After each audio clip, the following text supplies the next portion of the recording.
வணக்கம். இங்கே வந்திருக்க எல்லாருக்கும் எங்களோட மனமார்ந்த நன்றி.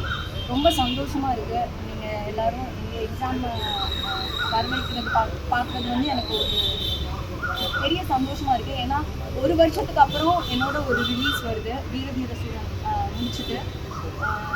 எனக்கு எப்படி ப்ராசஸ் பண்ணுறதுன்னு தெரியல. திருப்பியும் திடீர்னு அவ்வளோ மீடியா என் முன்னாடி ரொம்ப ரொம்ப சந்தோஷமாக இருக்குது. உங்களோட டைம் எடுத்து இன்றைக்கி வந்து எங்களோட எக்ஸாம் வெப்சீரிஸ் பார்த்துட்டு ரொம்ப ரொம்ப நன்றி. தேங்க்யூ. மேடம், இப்போ பார்த்தீங்கன்னா ஒரு காலத்தில் வந்து விஜயகாந்தி மேடம் தான் ஹீரோயினா, அவங்க தான் ஹீரோவாக ஒரு படத்தில் இறக்குவாங்க. அவங்க எல்லாருக்கும் தப்பு கொடுத்தாங்க, அதை தாண்டி யாருமே கிடையாது.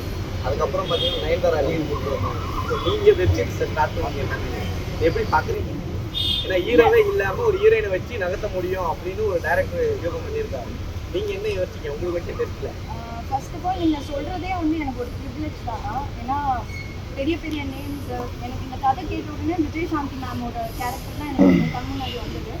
எனக்கு ஸ்டன்ஸ் பர்ஃபார்ம் பண்ணுறதுக்கு ரொம்ப பிடிக்கும். ராயனுக்கு அப்புறம் இந்த படத்தில் நான் ஸ்டன்ஸ் நிறைய பர்ஃபார்ம் பண்ணியிருக்கேன். என்னோட அடுத்த படத்தில் நான் பண்ணியிருக்கேன். அப்படின்றபோது ஒரு பெரிய கான்ஃபிடென்ஸ் வந்து எனக்கு Pushkar sir, Gayathri ma'am and Sarjunan sir என் மேலே வச்சு இது இவங்க பண்ணுவாங்க அப்படின்னு ஒரு கான்ஃபிடென்ஸ் இருக்குல்ல. என்னோட நடிப்பு பசிக்கு இவங்க டீம் போட்ட மாதிரி இருந்தது.